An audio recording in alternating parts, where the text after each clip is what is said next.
Good morning, good evening, good afternoon. Welcome back to Canon Fodder TV. But we're going to be I don't know what we're going to be doing on this one, but we will be talking about the game. Against Liverpool. It was an interesting game. It was a very, very interesting game. We've got some familiar faces. We're waiting for my brother. I have a brother. Eltel, how are you? Happy New Year to you, fella. Well, Happy New Year to you and all the lads. I must say, I did do a lot of walking around the streets after the game, just not knowing where I was. That horrible feeling when you've just lost a match you should have won. It's Yeah. horrible. Yeah. We've got James Rowe back in the house. James, yeah, happy New Year to everybody. Best wishes for 2024. I echo LTL's sentiments. A game we really should have won, which is staring us down the barrel of a trophyless season. And my response is, where do you draw the line? Because we've now got to win something we haven't won for 20 years, or we've got to win something we've never won in order to save the season, and also for our manager to save his job. Yeah, it's looking very much that way. But I wanted to start the top of the show with some sad news of the passing of Franz Beckenbauer, legendary German captain, won the World Cup as a player, as a manager, has died at the age of 78. Now, because you are the statesman, not the elder statesman, did you ever get to see Franz live at all? Not live. I don't think so. Anyway, I'm trying to remember. I might have done if we played Bayern Munich at some point. He was the nearest we ever had to Franz Beckenbauer at Arsenal was probably O'Leary. Kind of a sweeper, very leggy, read the game well. But their Kaiser, as they used to call him, was a magic player, and a bit like our own Bobby Moore. He was highly revered in his home country, and we were just saying he's died quite young by modern standards, and Alzheimer's came his way, unfortunately. And you were mentioning about the fact that he would have headed the ball a lot, and back in those days, the ball was like almost a weapon of mass destruction, because it was made of leather that just absorbed moisture, mud, water, and you'd often have players come off with on their forehead the sort of laces of the ball, the mark of the laces. So it's not a great idea to be using your head and a ball continually. I think Jeff Astle, who won the cup for West Brom back in the late 60s, he had all kinds of trouble, which they think it went back to all those years of heading a ball, not just in a game but in training. So on a serious note, this heading of a ball is, the ball's lighter these days and it flies through the air. It's got some sort of plastic coating, but in so many sports now, you've got to watch the head. And in hurling, which myself and Tim are involved in, of course, all the lads, even at the age of 5, they have to wear a helmet for training. Even they aren't allowed to train of any kind without a helmet on, in case they get an injury to the head. So it is a slight worry in soccer, and if the medics do find a definite link, then we might end up seeing quite a different football in 10 or 20 years' time. Yeah. James, any words, Franz Beckenbauer? Well, like Johan Cruyff here, transcending the domestic game, and Beckenbauer certainly did that as a player and a manager. The sliding doors moments where he could have easily signed for 18-16 Munich and not Bayern Munich, and also played for Hamburg during his playing career as well as New York Cosmos. But the legends are leaving us. We had Pele. Yeah. We had Pele last year. We had Beckenbauer. Obviously, today the news broke around about 5:30 local time here in the Netherlands, and at least we'll have the footage to watch these legends of their playing days. And following on from Terry's comments as well, it's a well-known fact that 95% of footballers shy away from heading a ball. So it's just, 95%. That's an awful lot, and I'm sure there'll be a ban put in for no heading of the ball. But you can also use other parts of your body. You can use your head. You can use your chest. You can use your shoulder. Not everything comes down to feet. And I think it's a great point that Terry says about a very different game in 20, 30 years. Because if you look in the days of Beckenbauer, the game that he played and how society was, how football was, and you compare it to 50 years on, it's almost unrecognisable. So how more unrecognisable is it going to be in the next 20 to 30? Yeah, absolutely. Yeah. And now to the person who's a little bit closer to my age, my brother Ralph. Ralph, good evening, first and foremost. And any thoughts? I know you didn't see Franz Beckenbauer play live, did you, Ralph? I may be immature, but I'm not that old. No, I remember him managing the German team that won the World Cup, and he was one of the first players to win the World Cup and manage a team to win the World Cup. So that's beyond legendary status, as it were, for his country and his team. And I was brought up pretty much on seeing some of the repeats and reruns of him playing for Germany. So my memories of Franz Beckenbauer, the Kaiser, was that he was an incredible force. When he struck the ball, as it were, that it stayed struck. He's one of those very few players that when everything was about him was position, and his the way that he played and received balls and everything around the pitch. He spoke the game. He was I reckon he's one of the very few true ambassadors of the game as well. And I was in shock, to be honest, because I was just thinking, well, here we go, new year in, let's plow forward and let's try and support our team, and then another legend leaves the game, as it were. So I think he left the game in good stead. It's a shame if it is due to the. I think he's quite young, really, in his passing. And it's a shame if it has contributed to the fact of heading the ball. I mean, we played football and we didn't think anything of it. It's only because Alzheimer's seems to be maybe one of those diseases that's linked to constant trauma to the brain. I'm not a medical expert on it, but there's lots of talk about it, and you have to start thinking about other ways of playing the game, as it were. Maybe another 20 or 30 odd years, playing football would be totally different in the way that we were brought up playing it as well. So it's a shame that it's gone. Many our heartfelt condolences to his family and those fans that loved him, and hopefully he rests easy here on in. All right, thanks for those words. So let's get on to what we actually wanted to talk about was the game yesterday, and what a spectacle. And there was a Jurgen Klopp, at half-time, he saw something. I was thinking, what did Jurgen Klopp see? I'll tell you what he saw. He saw an Arsenal team that couldn't score for Scott Doodley. He said, right, lads, we're in there, just score a goal, and we're going to be all right. We're going to be quids in. Tell your thoughts about the game yesterday. Well, I think we couldn't blow the house down. I think the first thing you have to say is, yes, Arteta likes the Guardiola style approach work, and I remember hearing Guardiola say once on TV that he says to his team, if you do what I tell you, we will get the ball up to the forwards. And then he'd say to the forwards, now that's when you improvise. That's when I want you to work your magic. Well, I'm afraid that philosophy doesn't work. Just relying on your forwards to produce a moment of magic. Well, we haven't got an Ian Wright who did it instinctively, intuitively.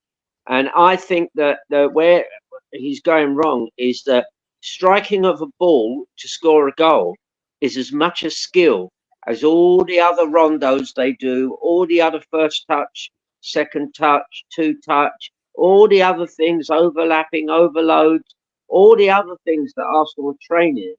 Are they training them for that most important thing, which is the shot to enter the net? And we don't seem to have that. How many times? And I thought Odegaard had a very good game yesterday. I was surprised when they gave the man of the match to someone else. But I thought Odegaard was wonderful. He was everywhere pressing. He's got a real engine in him.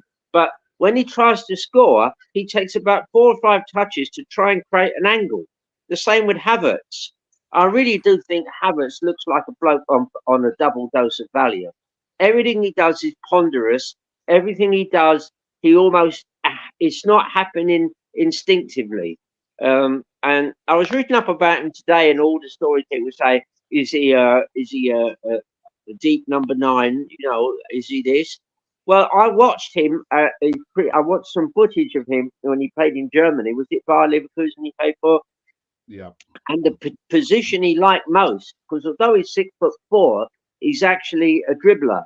And what the position he liked most was where Odegaard plays, was right midfield, right 8, coming off the touchline. You know, he's got very good close control skills.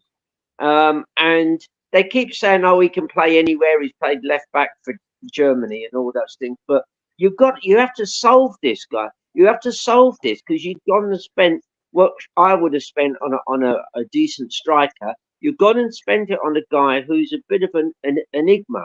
I don't think he knows what he is. We don't know what he is. We think, well, he's 6'4", but he doesn't put himself about. He had a shocking header at one point in the game where you think, oh, he's bound to score. So I would say to Arteta, if I was anywhere near him, get the guys trained in how to score. You're doing all the other stuff, but we don't look like we practice scoring. They're constantly trying to take it. There was one bit right at the beginning, and it's Nelson again. Well, Nelson's about 24 now, but you know, when the ball came to him after about 2 or 3 minutes, and had that been Ian Wright, he would have left-footed it and lobbed the goalie. It came to his wrong foot, and I was screaming at the telly, lob him. But whether he's not got the confidence or the imagination, or just hasn't been drilled, strikers, any striker will tell you that when the ball comes to your weaker foot, you often don't have time to tee up your stronger foot. So you take the ball as it comes and strike it early before the defender or the goalkeeper can set themselves.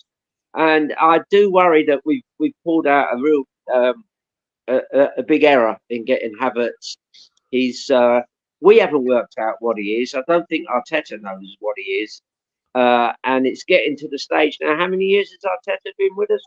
Four years, isn't it? 4 seasons. Yeah. And go on, sorry.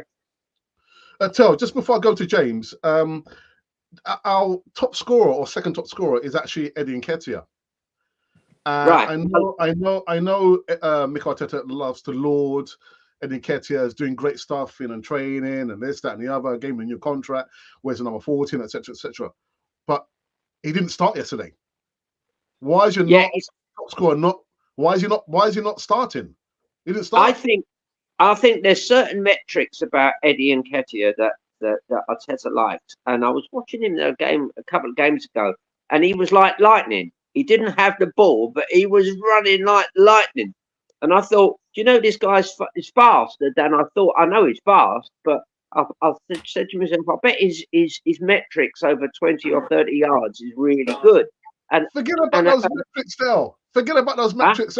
That's we're concerned about it. Can he score goals? No, he scored. Yeah. We played Sunderland a few years ago, and they were second division, which is 3 on the 3rd level below us, and he scored a hat-trick. And I thought, well, that's his level. He's at least a level or 2 below EPL, and then he looks a lovely player. But he just doesn't. I don't think he's good enough for Arsenal. I'm sorry if people say, well, he is. I just don't see it. All right. Okay. James, your thoughts about the game? Well, I just think I'm not sure where Arsenal's character is. And what I mean by character is the players that we're picking. Nelson, for example. Nelson arrived on loan here in the Netherlands at Feyenoord, and it was immediately ascertained that he's overtrained, he's got a thigh deficiency, and his attitude isn't exactly spot on. So there's your starter for 10. Nketiah goes on loan to Leeds under the guise of Marcelo Bielsa, returns back after 6 months.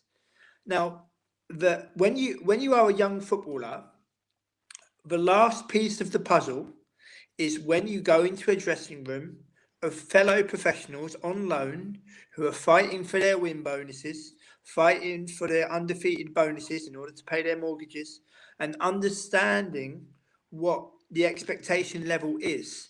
We seem to have players that are mollycoddled, that don't really know the ins and outs of what it takes to be a professional footballer. I'll give you an example. Do you remember Sanchez Watt, who used to play for Arsenal? Yeah. I interviewed him, and he told me the following. He said, James, he said, when I was at Arsenal, hardly anybody wanted to go out on loan. They all wanted to stay in the first team squad, training with Nasri, Fabregas and Van Persie. He said, I got the opportunity to go on loan to Leeds, and they really looked after me. They treated me like one of their own, even when he was on the pitch and he could hear the crowd roaring. You know, when he would do something good, they would clap him and he'd be like, wow, this is amazing. And I just think that what Arsenal are producing, we're not a factory. I mean, okay, we are of origin of the South London, Arsenal weapons factory, but we appear to be going through the motions where we're not creating any kind of identity. We're just picking up players under a novice manager, and everybody seems to think that everything is all right. In any industry, nobody starts at the top.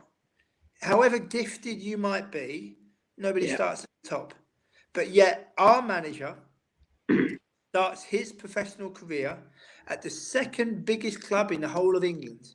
Where do you think you're going to go after that? Paris Saint-Germain or Barcelona?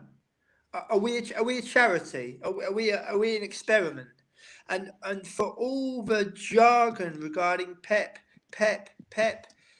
got his ideas from Cruyff. Cruyff got his ideas from Michels. Michels got his ideas from Buckingham, who is an English manager, I might add. So one slightly has a different variant on what they saw from another. And we're in a football world now where it's Pep and the rest. I could name you 10 managers that are better than him. And they don't all have an open checkbook. And all this, you've got to play one way. Unionistas of Salamanca knocked out Villarreal in the Copa del Rey.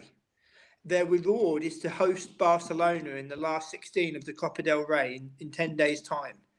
Wouldn't it be typical football for Unionistas of Salamanca to knock out Barcelona? Because I've said on this show before, and I'll say it again, of all the football clubs professionally worldwide, not everyone has the obligation and, more importantly, the ability to play football the same way. All this playing out from the back, but forgetting one thing, that 99% of goals come from human error. Is that all forgotten now? Because everyone's got to play out of the back. The famous quote from Otto Rehhagel as well.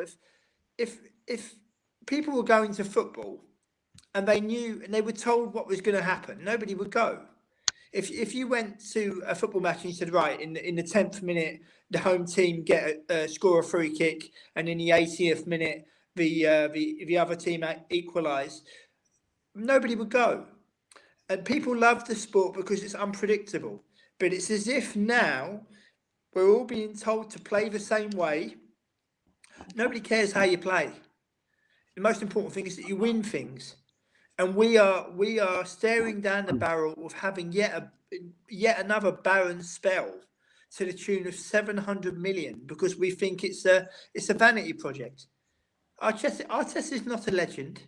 Arteta was brought in from Everton on the final day of the transfer window of 2011-2012 to add another body into that squad.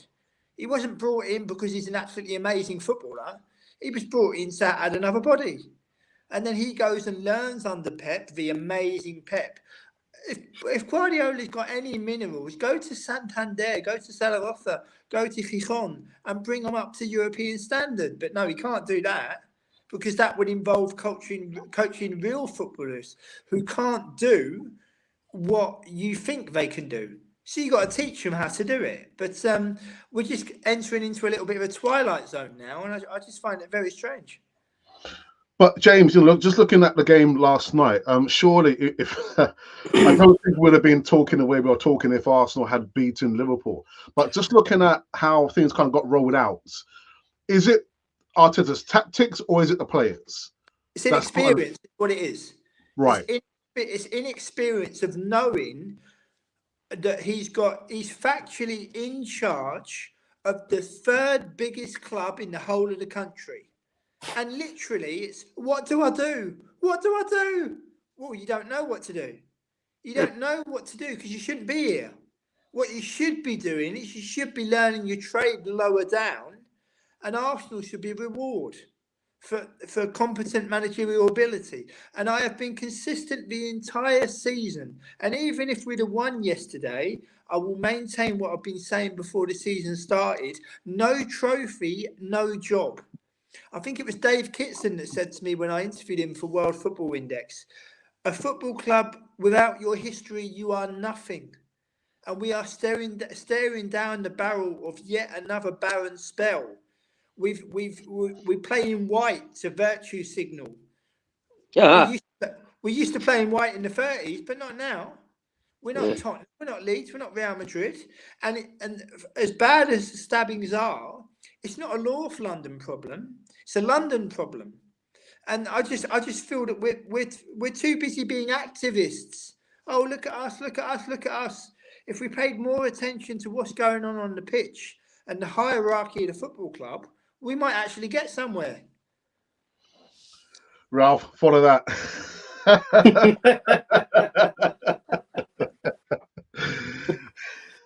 Well, I first and foremost, I had to wear the kit.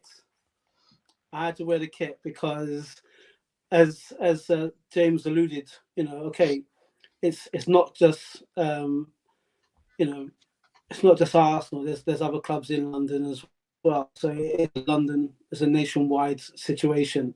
These youngsters, they are bereft with ends and trying to be more than who they are instead of trying to understand that you can't go around doing these things. My time and their time is totally different. But the only thing I can say that during my time, if you had to fight, you have to fight with your hands. There was no guns. There was, there may have been the odd knife or something, but you have to fight with your hands. And at least then one of you, both of you can go home, and that's the whole point. But they want to end their life because of whatever it is. I don't understand it. I don't think I ever will. But as bad as it is, it's down to the community, it's down to parents, it's down to teachers, it's down to role models to try and say, okay, well, look, let's draw the line and let's try and resolve this situation because it's just too much. It's too much. Yeah. That aside, so I had my daughter at the weekend and I dropped off and I was listening to the football on the way back. And I heard that we had 4 attempts in one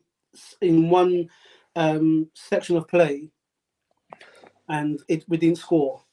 And I knew we weren't going to win.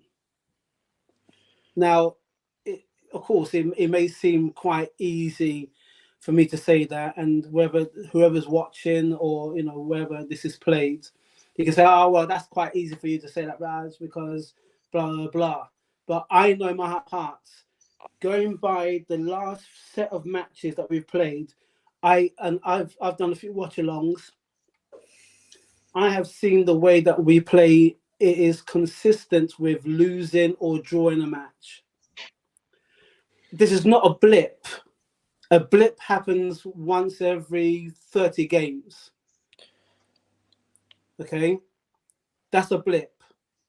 This has been happening consistently for as long as Arteta's been in his tenureship at the Arsenal. If you want to look further back, Unai Emery had it, Arsene Wenger had it for the longest period.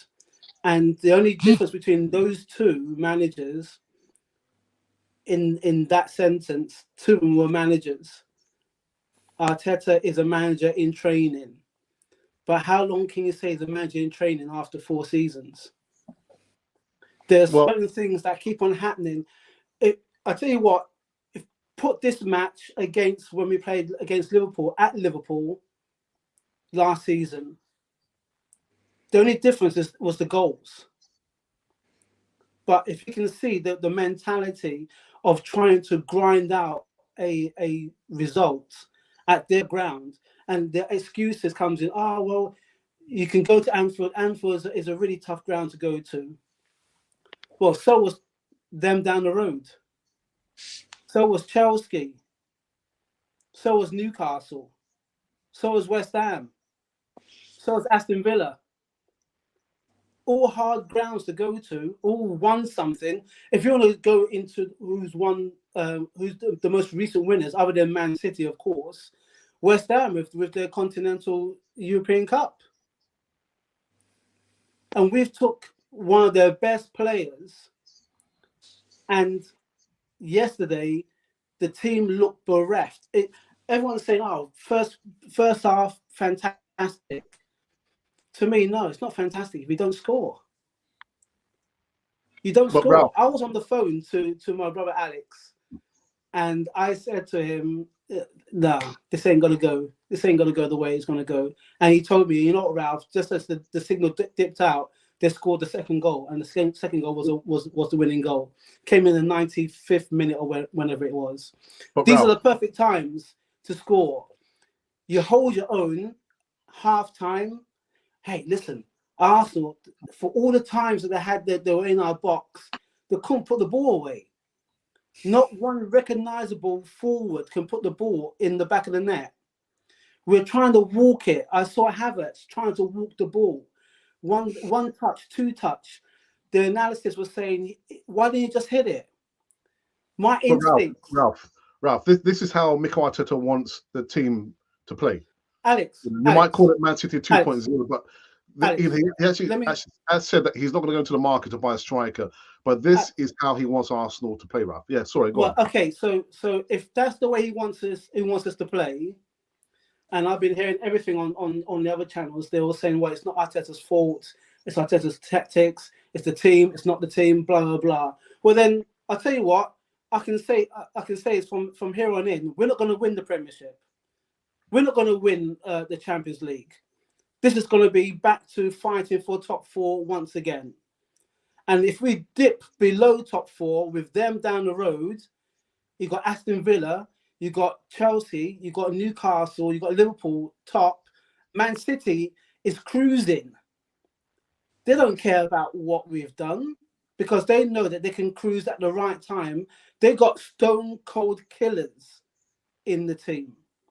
I was watching a documentary about Ian Wright, and actually it wasn't a documentary, it was a segment from Rio Ferdinand, and he said how they all looked at Ian Wright during the time when he was playing for Arsenal. He said, if you're not an Arsenal fan, he was an Ian Wright fan, because Ian Wright drew you in.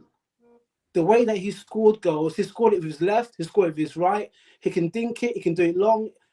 That's a stone cold killer. And the days when he got sent off, I used to be mad because I was thinking he could have had more than 179 goals in his appearance. He could have easily topped 200 if he didn't get himself sent off. But when he played, Rio Ferdinand said that, when he was one-on-one, he turned his back round because he knew it was going to be a goal. In this present team, who can you say you can turn your back round knowing that we're going to score? No one, because you have to. Everyone's looking to see if that ball's going to ripple the back of the net, and it doesn't. It ripples the side of the net, It ripples in amongst the stands. It doesn't ripple where it's meant to ripple. We don't have stone cold killers in the team. Simple. Yeah, but last season we were scoring goals for fun. So what's changed? What's changed? Well, if you want to go brass tacks, why did Arteta decide to leave Gabriel, our defender, for a few games and start slowly introduce him back into the team?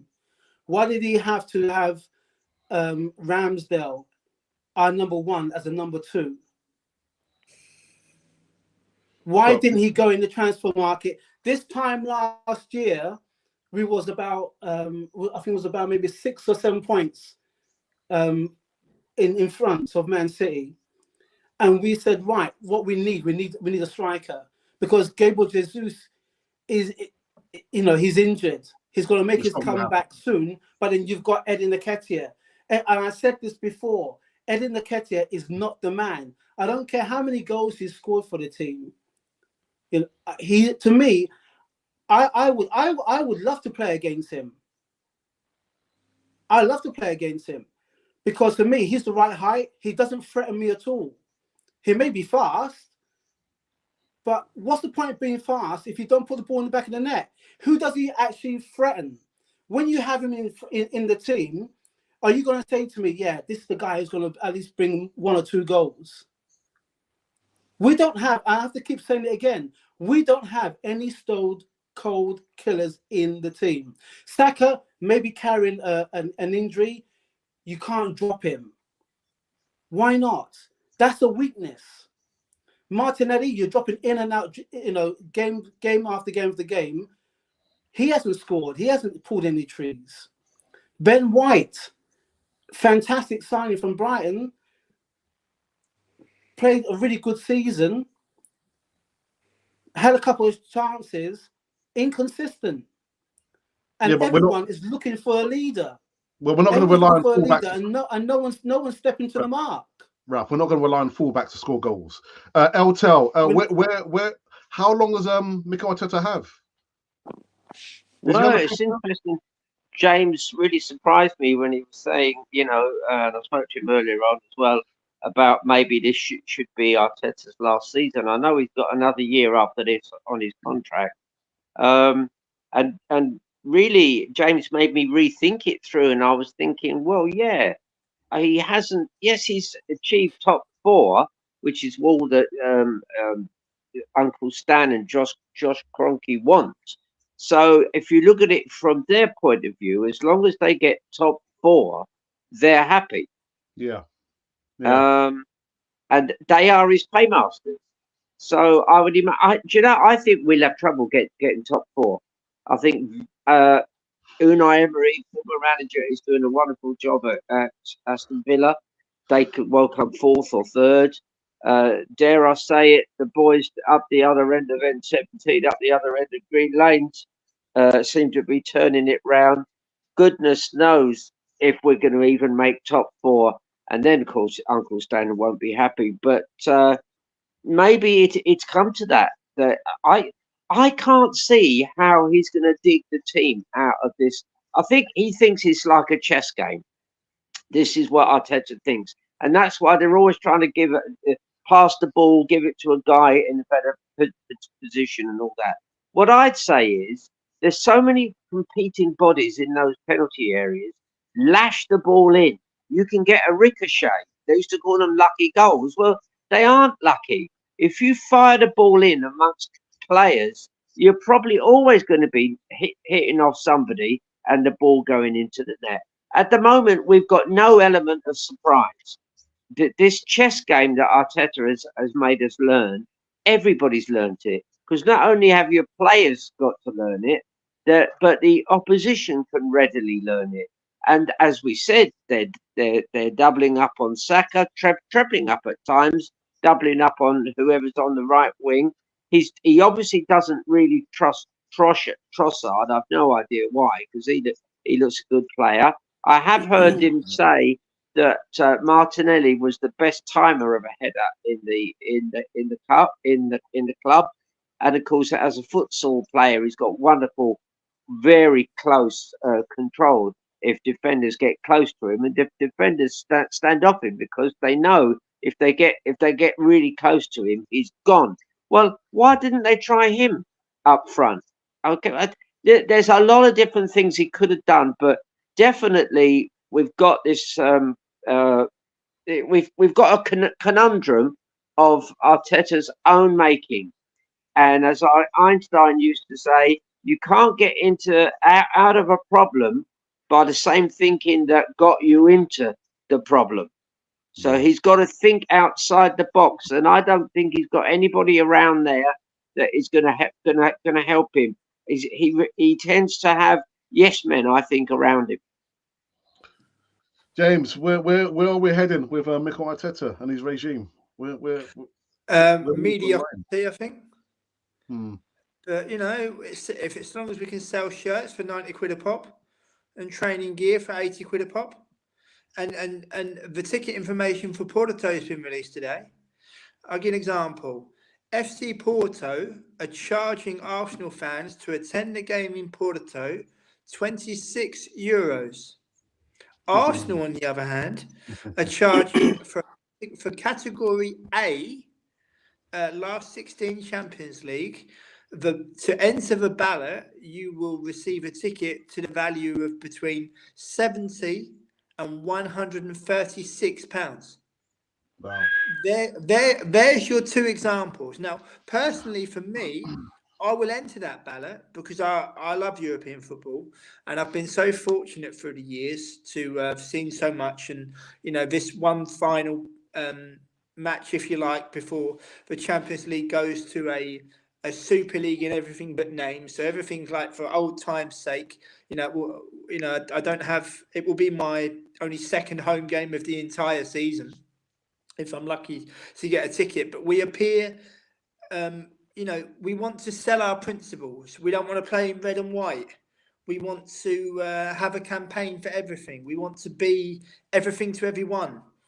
First and foremost, we're a football club, and we're one of many football clubs in London.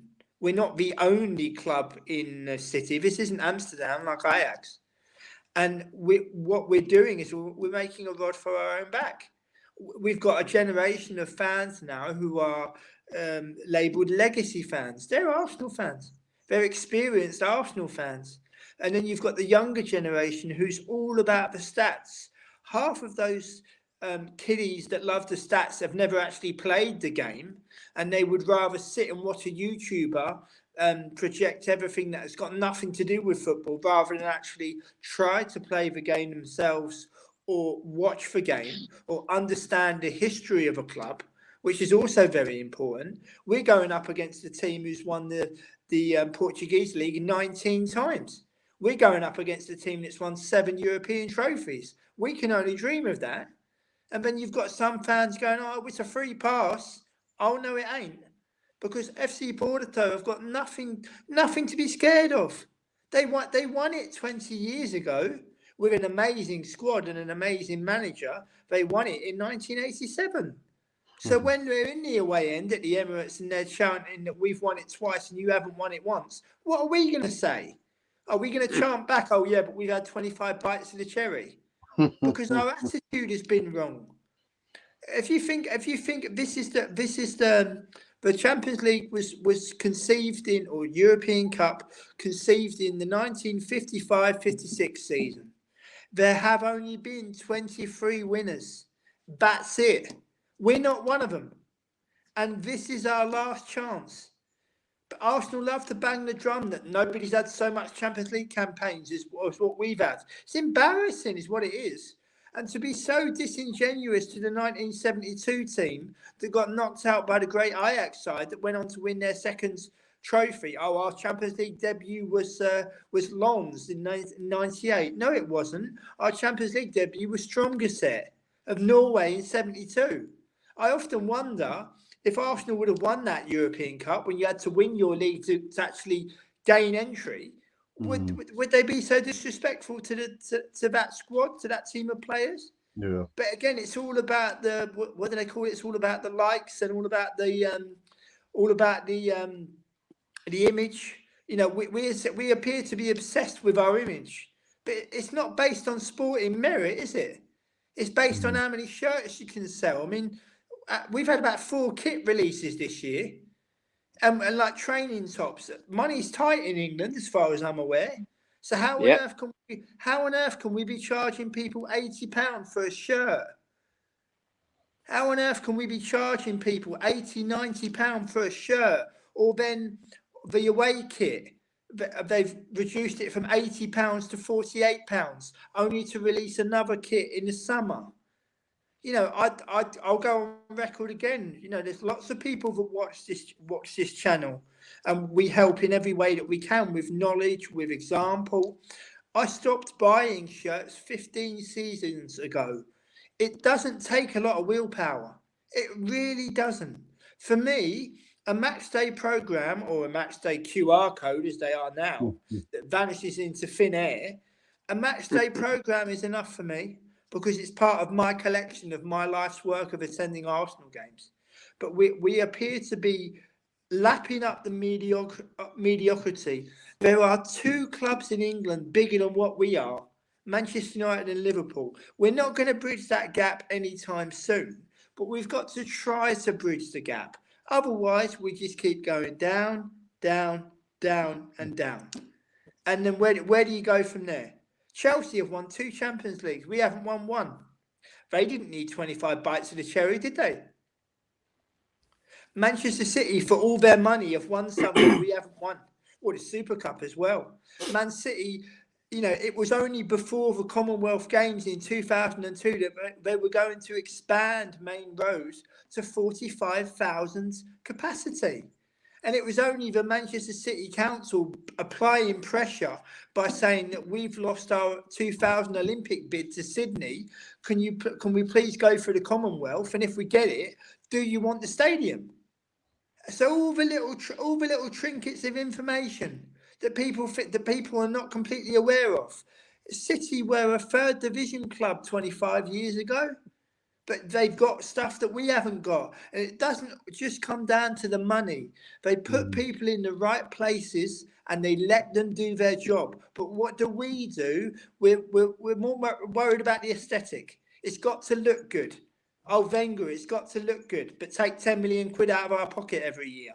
You know, we seem to be more concerned with what people think, a la a campaign for knife crime, when we don't represent the entire city. We're at a crossroads now as a club where, you know, if there's a Phoenix club of Dial Square going to raise up in the next couple of years, I might go and watch them instead, because I'm not a Kroenke fan. I'm an Arsenal fan. And as regards to Kroenke, before I sign off, I will say one thing.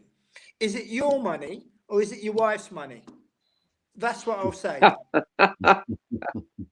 Oh, Ralph, I'm going to give you a choice whether you want to follow on from that, Ralph, or answer a question in the live chat. Which way you want to go, Geezer? Well, I was just going to say, when you stepped in saying about Ben White's not a striker, no, what I meant by Ben White having a go was the fact that everybody in the team has to have a go.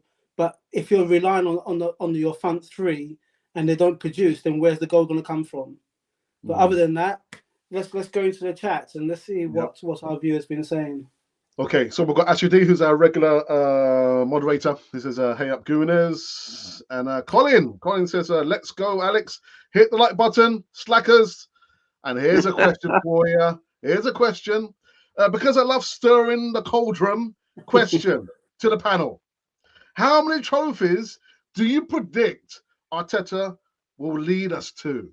Eltel. Well, he's at a pivotal point, isn't he? Because I think we're all agreed that there's no way this team are going to be better than Man City this season, or Liverpool, as it proved. So we aren't going to win the league. And are we really going to win the Champions League? Are we going to get past the Real Madrids and whatever? As James said, we're probably going to have trouble getting past Porto, and quite rightly so.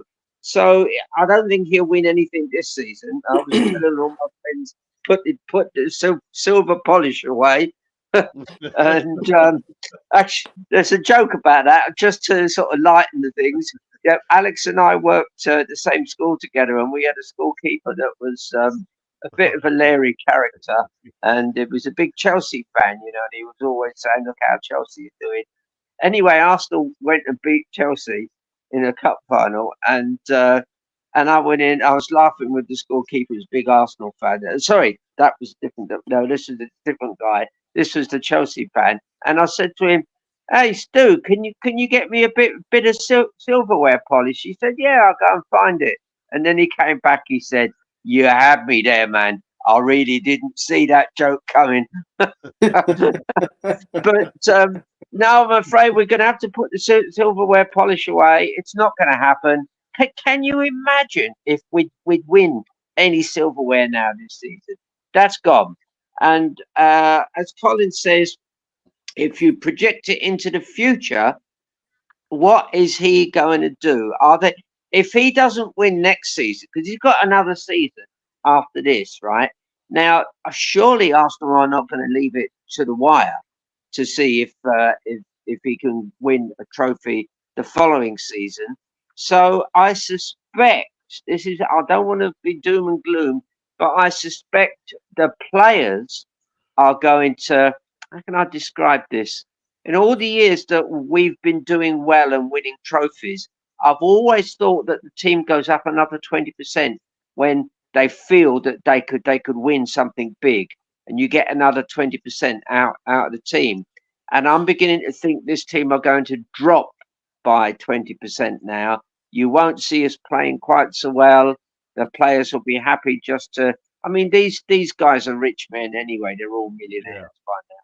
Yeah. So I'm afraid, to answer Colin's question, I don't see him at the moment winning anything this season, and I'll be very surprised unless he starts buying some good players and gets in a few more coaches who will challenge him. I can't see him winning something the season after. Yeah. I think James echoes that same sentiments. No trophies. Zero. Yeah. But my response is, if we don't win anything, I hope he's sacked on May the 19th. Because where do you draw the line? What are we? What are we? Are we the third biggest club in the whole of England? We used to have such a good reputation on so many fronts, from silverware to youth policy to fan relations, everything. Where's that all gone? Where's that all gone now? We didn't have to shout from the rooftops what we were, because there was always a great ethos of fans working together and looking after one another. I remember being in the clock end at Highbury. I remember fans would shout things, not derogatory things, but even things that have no relation to actually what's going on. They might decide that that player's rubbish, and they'd be picked up on. People will say, "What are you talking about? You see how hard that he's working? Do you see what he's doing there? Do you see how much ground he's covering?" And I just feel Arsenal are at a crossroads. We've got an opportunity now. If we say we're a big club, we've got to act like a big club. Do you think Real Madrid, Bayern Munich, and Ajax act like this? Do you think that Juventus act like this? No, they don't. As soon as it slides, they act. That's why they stay where they are. That's what they're built on. We could learn from that. Zidane's free, and I mean, I'd love an English manager, but that's not going to happen. I mean, in the 35 years I've been supporting the club, we've never had an English manager. We've had a Scottish and Northern Irish with Pat Rice and Stuart Houston and Bruce Rioch, and Arsene Wenger, French and Emery and Arteta, but never an English manager. That'd be great. But with Zidane as well, Zidane could teach us a thing or two. If you manage to cope under the circumstances of the biggest job in world football, and you've managed to attribute your skill to that team winning, then surely we can learn from that, can't we? He can teach us a thing or two of what we're actually missing. I don't think Zidane would be like, "Yeah, guys, make sure we get that campaign up this week. Got to get that campaign up. Don't forget about the campaign about marginalised people in Timbuktu or wherever," because he'd be concentrating on the football. and that's what we've got to do. We've got to concentrate on the football. We're becoming like Arsenal activism. Used to be Arsenal Football Club. We can't be everything to everyone. Nobody can. No society, no club, no nothing. But if Arteta should not win a trophy, I hope he's sacked on May the 19th after Everton. If he's not, then I shall vote with my feet. I love to return to England to watch Arsenal games, particularly in European setting. And I'll continue to do that. But for me, it will be dependent on opponent. You know, I've been so fortunate to have seen, I think, 34 European games alone. That's without away days at Highbury before I emigrated. But, you know, it's as if Kroenke's allowing us to be mediocre because, once again, we are not his priority. How much that stadium cost in LA? 1.4 billion? How much is that is our money? Or should I say his wife's money? It's a very dangerous time for Arsenal. It really is. That beautiful shirt that Ralph is wearing, that cannon represents something. You know, but again, like with yesterday playing in white, you could hardly see it. What's the point in wearing it then? What's the point in wearing it? So the first thing we will do is sell our principles to look good. Why not do that on a football pitch? Win something and look good in a sporting sense. That would mean much more. Well, just talking about that top that Ralph's wearing, James, this guy over here is actually wearing red and white with the cannon facing the right way, Ralph. It's facing the right way, Ralph. Hey, all right, let me tell you something. That's like an advert, or yeah. Let me tell you something. Yeah, my very first kit was the proper kit, was the red and white with the cannon facing the right way. And for those who was around that time, I'd say, when the only thing is that when you washed it, because it's the red did bleed into the white, so you almost turned pink. You know what I mean? But yeah. I'm one of the same. You know, I can't understand why the cannon's facing the other way. You know, marketing forces. You know what? Sometimes the road to hell is paved by good intentions, they say. Yeah. So one deed follows another, and all of a sudden you got this, you know, and you got wearing the white top, the white kit. Like I said before, I understand it. I'd fully endorse, you know, trying to help youngsters to turn away from that life into a more positive aspect. But like James says, we can't be everything to everyone. We have to be who we are, what we are, and where we are. And we are Arsenal, and that is just it. But we're making the simple things more complicated, like the players making simple things more complicated. There's no need, you know. Just get the ball from where you are, pass it 1 or 2 times. I remember a commentator saying, "Here comes the Arsenal sprint team." Was playing against it might have been Chelsea or someone. We was 2 goals up, and Thierry Henry, as soon as he broke away, that was it. You knew there's going to be a goal coming, because the speed of the attack, that's what kills teams. You got speed of attack, and if you don't have that, if you're going to play plod, tick-tacky football, of course, like I said before, I may be boasting a lot, but if I'm at the one end and Arsenal's playing tick-tacky football, I know that I can get to the other end before they even have a think about putting a shot on target.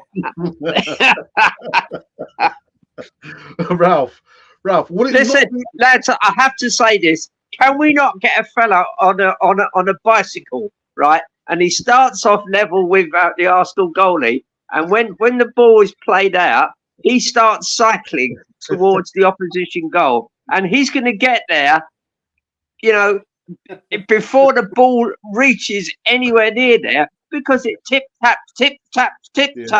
Yeah. It's and we've gone and done this stupid thing of bringing in Raya, and so now we've got 2 goalkeepers who are making each other worse instead of better. It's a mess. A mess. Yeah. I believe this one is actually Alfie. Alfie actually went to the stadium yesterday and met David Dean as well as John Wow. Nicola. So yeah, they put a photo of David Dean in the WhatsApp group. He says, "Good evening.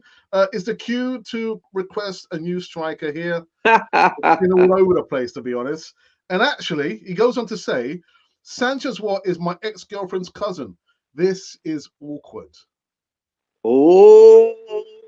Let's move on. Wow. Let's move on. Yeah. The assembled is in live chat. He says, "Good evening, Alex and James. That Porto game is definitely going to be easy." I think he forgot. I think he forgot to write not. Yeah, I think it's just like that. I know the assembled. I'll He's give not a him the Mikel benefit Arteta of the fan. doubt. I'll give him the benefit of the doubt. Yeah. And then Colin says, "Preach it, James. Say all of it. Preach." I try, but I don't think Stan and Josh is listening, because again, I mean, I might have touched a nerve tonight, saying is it his wife's money, and being married into a dynasty of Walmart, but why not concentrate on things stateside? Why not run for president? Run for president. Leave Arsenal alone. Sell Arsenal to a local businessman who actually understands what Arsenal is, and tries to run for president. That'll keep you busy, won't it, Stan?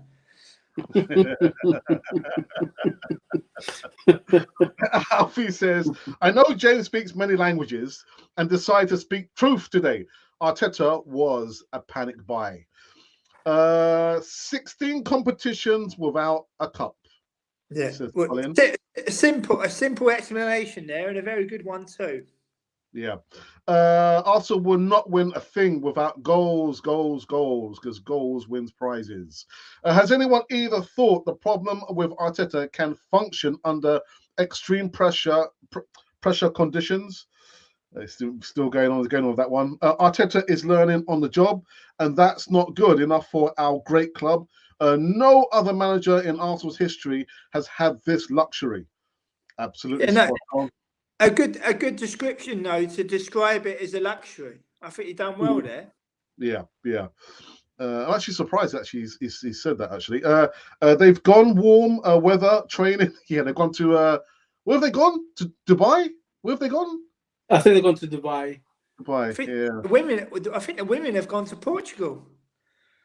Have they? Oh, I think the women have gone. It just goes to show. I mean, I'm all for equality and that kind of thing, but Doncaster Bells all those years ago, where they couldn't even get a write up in the match day program, and 30 years later they're off to a training camp in Portugal. It just goes to show how quickly things change.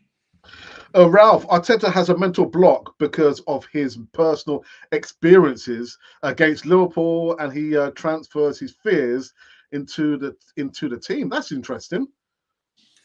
But you see, like Elto and James would say about a manager, regardless of having any kind of, like, maybe some kind of psychological kind of blockage, you don't transfer that to the team. You believe in your team, you put the team out, and you tell them. I mean, Arteta micromanages the team as well on the sidelines. Yeah. That must be really annoying. Yeah. Constant to have somebody constantly going on, and even when you're doing a good job, still constantly going on. It's detrimental. It's detrimental, because you're thinking, "How many now? What? Let me just play." There can't be nothing more frustrating than concentrating, making sure you do everything right, making sure that you link your passes and everything, and you've got your manager still in your ear, despite the levels of your fans and the opposition. To still have your manager in your ear telling you what to do, it must be off-putting. But we say, if you're professional, you're meant to block it. Oh, it's gone. Oh. Tell, you remember the All or Nothing documentary? And there was a segment in that when he was playing the Liverpool song, "You Never Walk Alone," London Coney. Do you remember that segment in All or Nothing documentary? I didn't actually watch it. I don't know. I don't know why it passed me by, but I mean, all them documentaries are deliberately set up and cut, and I know he. Listen, all that's baloney. All of that, whether he plays a particular tune or not, it doesn't work like that.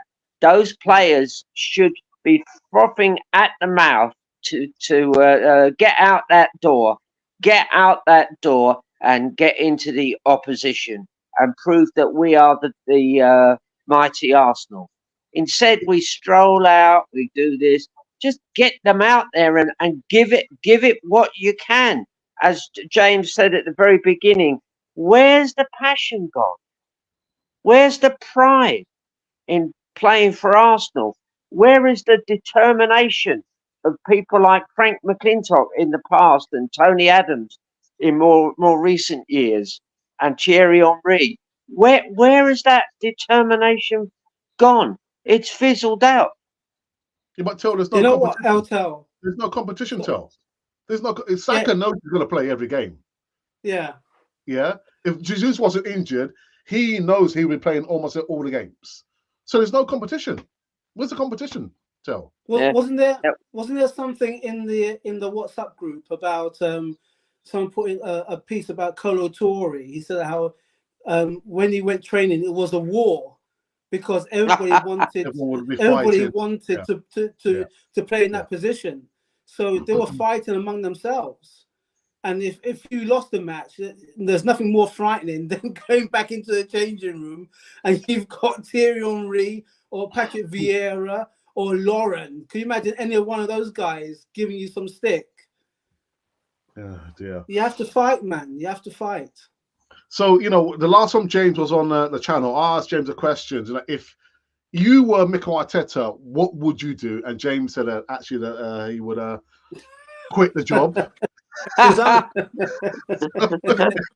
I'd like to advocate for Arteta's technical area to be fenced off, just above head height, so he can peer over, because he always encroaches onto the pitch. Yeah.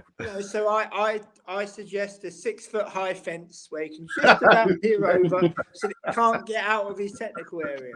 But if he started at Malaga or Santander or Gijón, learn your trade. There's that amazing quote from Brian Clough where this is back in the late 90s, where he said in a great interview, people are fools to think that when they take their boots off, that they can become managers. It's a completely different game. And he was giving the example of the interviewer. He said, it's like you going behind a camera. In front of the camera as an interviewer, you're one of the very best. But if you go behind the camera with all the lights and all the nuts and the bolts, you might not know what to do. And I thought that was a great assessment. Yeah. So tell, what advice would you give to Mikel Arteta apart from? Well, I think he's the sort of boat's gone really. The train has left the station. He hasn't done what our great managers did, which is even going back to Herbert Chapman, who did wonders at Huddersfield Town before he came to Arsenal. George Graham did well at Millwall and so on. I mean, I think he's going to just see his time out here, and I'm sorry to say this, but it's going to fizzle out. I think nothing will happen this season very, very much. We'll probably struggle to get 4th place, and then unless he can pull out some great strikers, he's not the way he's buying players. He's getting the wrong players. He's they said to him, try and replace Xhaka, and he's playing Havertz where Xhaka plays.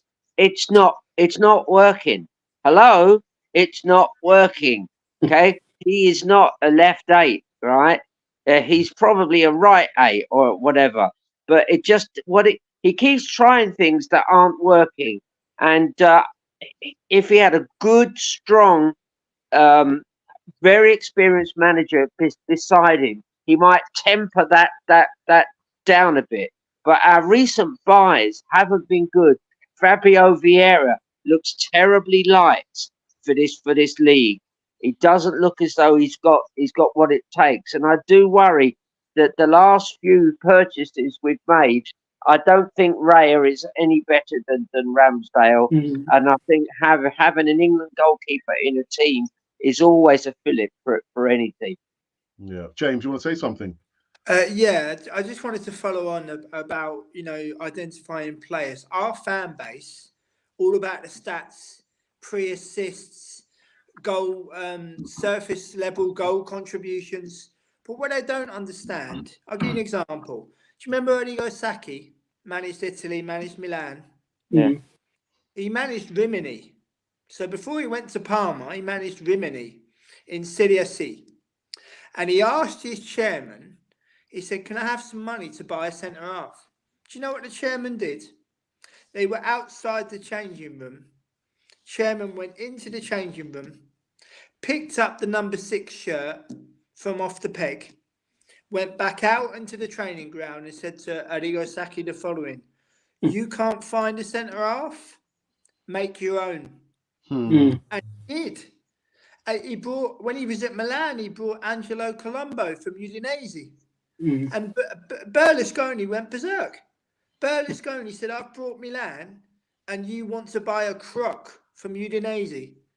And Arrigo Sacchi said to him, but Silvio, if we buy Angelo Colombo, he is the piece, along with Ancelotti, along with Donadoni, who will help us to win the European Cup. And look what happened.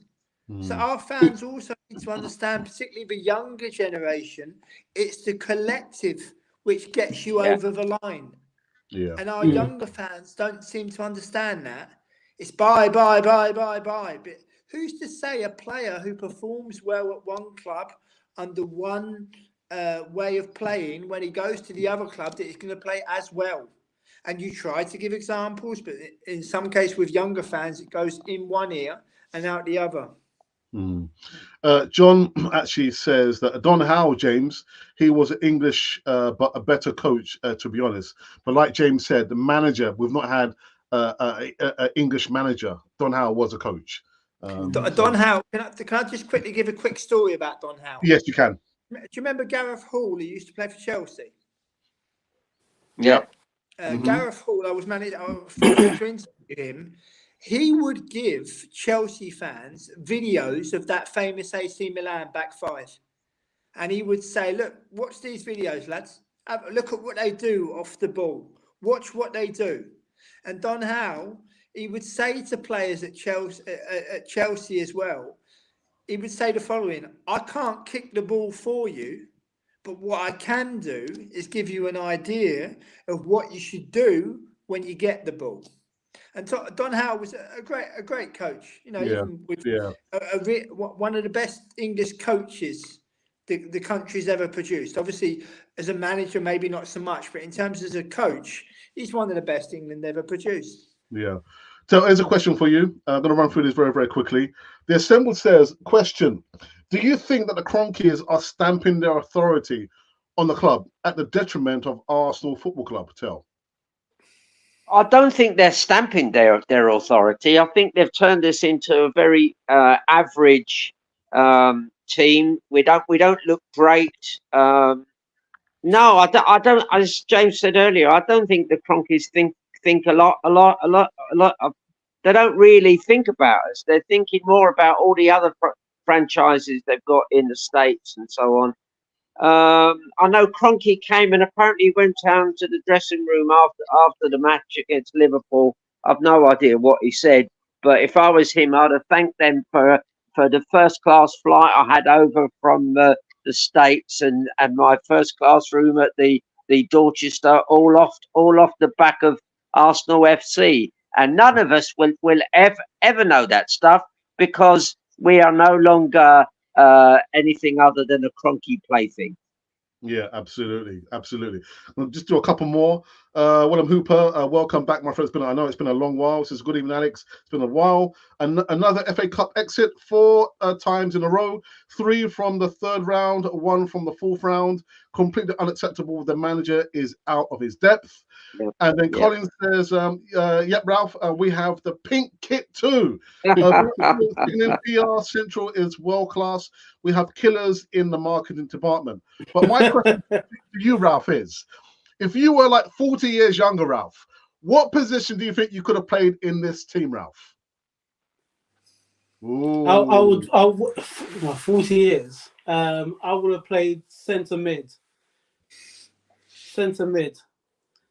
And then as soon as my pace started decreasing, central defender. Right. Okay. Because I could win headers. I can mark. I love strikers. As every defender knows, the most trickiest striker is the striker that is just that bit smaller than you, very technical, and only needs maybe just one chance to get himself centre, because he's always two passes ahead of a defender. And your job as a defender is to be at least 2 or 3 passes before the attacker gets the ball, because if you're not there before him, if you miss that chance, that pass, that tackle, and you're the last man, that he's on to goal. So you only got one or 2 things: you either pull his shirt or you take him out. And that was not my game. My game was always, I'm ahead of you. I've got the pace to beat you, and that was my game. So for centre midfield and centre back was my 2. I knew I was always up there for my headers, and I can even direct my defenders and my midfield team as well to say, okay, that ball's coming to you, because I can see it. Yeah. All right, nice one, Ralph. Maybe the last one. John Goulis says, Alex, me and Alfie met David Dean, proper Mr. Arsenal. He transformed the club, and now he has been outcast, disgraceful. Actually, I have said that we might try and get David Dean on the channel sometime in the future. Guys, we have come to an end on this. I don't know what it was. It was like, I don't know how it started off. I don't know how it ended. But it was good to have Eltel, the original Godfather, back, tag team with James Rowe. James, as always have a pleasure to have you back on the channel. Thank you. With my brother Ralph as well. So that's it. Any final words, James? Tell. Well, forward and start striking the ball when you're in sight of goal. Malcolm MacDonald, they used to say to him, do you like passing the ball? And he'd say, no. When I cross the halfway line, if I've got the ball, I'm going to keep going and shoot. Yeah. Well said. Yeah. James, anything? I just we need to ask ourselves a question. What are we? You know, what did Rocky say? Remember what you are, who you are, and who you represent. Well, we need to remember those words now. Yeah. And we need to ask ourselves, what are we? Are we Kroenke's cash cow? Are we Arsenal? Are we London's 3rd club? Are we just Arsenal activism FC, not Arsenal FC? We're more concerned about what people think rather than what goes on the pitch. You know, we are a football club first and foremost. We're not a form of activism. You know, but I suppose maybe they're playing into to the psyche where young people do want to save the world. But as you get older, you realise different priorities come along in life, and your priorities change. You know, so we've got a question to ask ourselves now: what are we? Are we the 3rd biggest club in the whole of England, or are we just Kroenke's cash cow until he's had enough and he sells up? Absolutely. Yeah.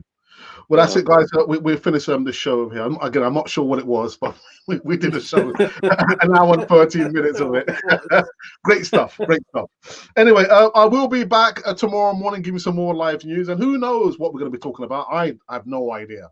Anyway, guys, this over here, this Cannon Fodder, the channel for Arsenal fans all over this world.